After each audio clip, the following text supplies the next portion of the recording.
I watch a lot of thrillers, and what I've noticed is that most of them are fine, entertaining enough, but they don't stick with you. You finish them, move on, and by the following week, you've half forgotten the plot. The 10 films I'm recommending today are not those movies. These are the ones that make you put your phone down, lean forward without realizing it, and think about a specific scene 3 days later while you're making coffee. Some are disturbing, some are psychologically exhausting in the best way. All of them are genuinely hard to shake. Streaming availability for every title is pinned in the first comment below, so you don't have to go hunting. Let's get into it.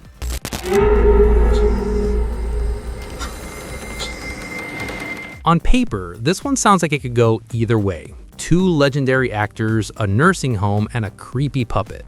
I'll be honest, when I read that description, I wasn't sure what I was getting into.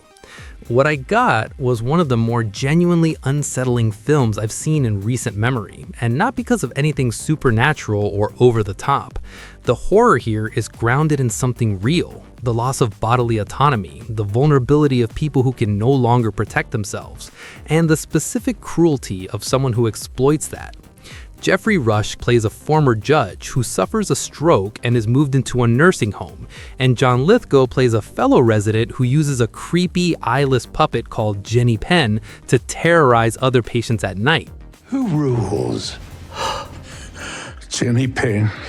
That's right. Lithgow's performance is something else. There's a calm to it, a kind of cheerful menace that makes the puppet scenes deeply uncomfortable in a way that's hard to articulate. The film holds on certain moments just a half beat longer than you expect, and that restraint is what makes it work. It's a slow burn and it earns it. If you go in knowing that, I think this one would genuinely get under your skin. The movie is The Rule of Jenny Penn. Open the safe, now! Now! Let's go! This is the kind of film that sends you straight to Google afterward, and then you lose a couple of hours reading about a true story you can't believe you never knew existed. It's set in the 1980s Pacific Northwest and follows an FBI agent played by Jude Law, who's tracking a white supremacist domestic terror network. Bank robberies, synagogue bombings, all in service of funding what they believed would be a race war. What makes this so difficult to sit with isn't the violence, even though the violence is cold and completely unglamorized. It's the ordinariness of the people committing it. We want you to join us on a mission, putting words into action. The film traces the process of radicalization with a quiet, unflinching clarity that sticks with you far longer than any fictional villain would. Jude Law is really good here. There's a weariness to his performance that accumulates gradually and lands harder than you expect by the end. He's not playing a hero who cracks the case triumphantly, he's playing a man slowly reckoning with the full scope of what he's chasing and what that means about the world he lives in. If you like your thrillers grounded in reality rather than spectacle, this one is well worth your time. The movie is The Order. There's a version of this movie that could have been a mess, and honestly, for stretches of it, it walks a very fine line. But Nicolas Cage does something here that I didn't see coming, and I've watched enough of his work to think I had a decent read on his range. This is a serial killer film built more like a mood piece than a conventional thriller.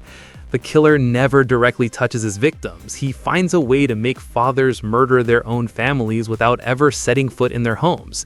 And Cage plays a figure at the center of the story that is grotesque and mythological and almost impossible to look away from. What you telling me? He'll kill and kill. The film has a quality of making you feel watched throughout. It's in the way shots are composed, the way background details accumulate meaning as the story progresses. You start noticing things on a second watch that reframe everything you saw the first time through. It's a divisive film. Some people find the ending frustrating, and I get that. But I think the ambiguity is intentional. The dread it builds doesn't resolve neatly, and that's kind of the point. The movie is Longlegs. ¿Entiendes? If you've seen the original, you already know what you're in for. A vertical prison where food descends from above and survival depends entirely on what level you're placed on. It's one of the more effective class allegories genre cinema has produced in years. This follow-up doesn't just repeat that premise, it adds something new. A law has been established. You eat only what's assigned to you. Deviate and the enforcers come. And what's genuinely uncomfortable about that setup is the sincerity of the people enforcing it. They're not sadists, they're true believers who think they're building something fair. That belief makes them more frightening than the chaos they replaced, and the film is smart enough to let that irony sit without over-explaining it. The gore is significant and consistent throughout. I want to be upfront about that because it's not for everyone. But it's doing thematic work, not just shock value. If the original connected with you, this one is a worthy and more complicated successor. The movie is The Platform 2.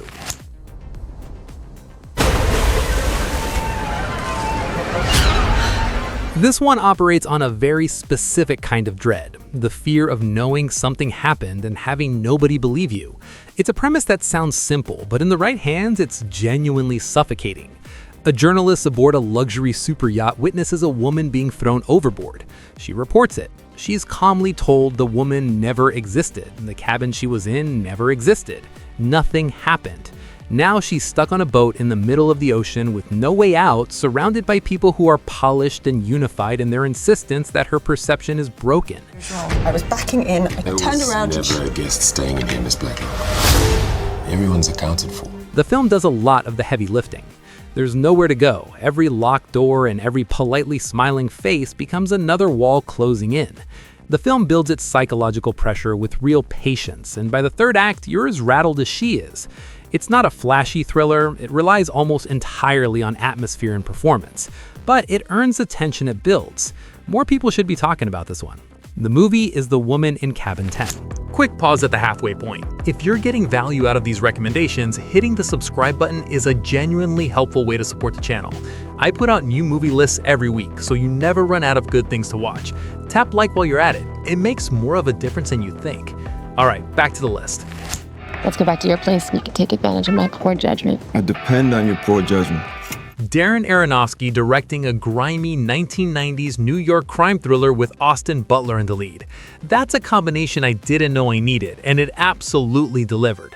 The film has Aronofsky's fingerprints all over it. The subjective camera work, the kinetic editing, the way it puts you so deep inside the protagonist's headspace that his panic starts to feel like yours. A former baseball player turned bartender gets swept up with the Russian mob, corrupt cops, and a rotating cast of hitmen over a key he didn't even know he had. Watch the baby, man. What I appreciate most is that the violence never once feels cool. When things go wrong, and they go very wrong very quickly, it feels messy and painful and real. Nobody walks away looking slick. Everyone looks scared and in over their head. Austin Butler is outstanding here. Physical, committed, and completely convincing. If you wrote this off as a standard gritty action film, you're significantly underselling it. The movie is caught stealing. We have this house for the weekend. Seems like we also booked this house. This one earns its spot on the list by pulling off one of the harder tonal tricks in genre filmmaking. It makes you laugh and then almost immediately makes you regret it. It starts like a dry social comedy. Two couples end up sharing a remote rental house due to a double booking error. There's awkward small talk, territorial disputes over the kitchen, the specific discomfort of being stuck with strangers you can't quite read. For the first 30 minutes or so, it plays that premise pretty straight. And then, somewhere around that mark, the film decides it's done pretending to be that movie. But if you leave now, there are things about us. The shift is abrupt, deliberate, and effective. And what it pivots into is a survival thriller that commits completely without winking at the audience. There's something almost satirical running underneath all the chaos about how quickly civilized behavior dissolves when situations stop being manageable. It's bloody, it's strange, and it fully earns every uncomfortable minute. The movie is Bone Lake. I've never met him. That's kind of the point. It's a messaging service. They call you back. After watching this film, I covered my laptop camera for the first time in my life. I acknowledge that might be an overreaction. I'm not sure I care. Riz Ahmed plays a fixer, a professional middleman between whistleblowers and corporations, someone whose entire professional life is built around not being found. And even he gets found. What makes this one so effective is that the surveillance technology used to hunt him is not science fiction. Every tool shown in this film is either already in active use or well within reach of the right people with the right resources. They know who you are. You're in big danger. The film doesn't need to invent anything to be frightening. The reality it's drawing from does that work on its own. Ahmed is excellent. There's a constant calculation running behind his eyes, every interaction feeling like a chess match being played at speed. By the end of this film, you will think about your devices differently. That's not a small thing for a thriller to accomplish. The movie is Relay. What's going on? Jimmy, sit still, keep quiet, and do not move from this spot. 28 years is a long time to wait for a sequel. The good news is this one is absolutely worth it. Danny Boyle returns with a vision that feels both familiar and completely its own thing. The rage virus is back, but nearly 3 decades have passed and the world has adapted. Small communities have built something fragile but livable out of what's left. And then the infected arrive, and they are not what you remember. Boyle shot this with a multi-camera iPhone rig using immersive 180-degree compositions, and the result is an immediacy that polished studio horror rarely achieves. These feel like real people in a real space, and that groundedness is what makes the horror land.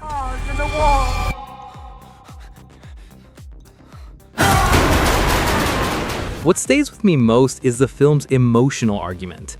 The infected aren't mindless anymore. There's something residual still in there, some trace of who they were, and the film asks you to sit with what that means. It's horror that grieves, and that's a harder thing to pull off than it sounds. Easily one of the best entries in this franchise, and one of the best genre films of the year by a significant margin. The movie is 28 years later. Every film on this list deserves a serious conversation, but this one earned the top spot because of what it does to the people at its center, and by extension, to you watching it. Matt Damon and Ben Affleck, back together, in what might be the most claustrophobic film either of them has made. Miami narcotics cops find $24 million in a drug house and make one decision: let's stay, let's count it. Then the power cuts out. The cartel surrounds the building, and someone's story stops adding up. And suddenly, the most dangerous person in the room isn't outside.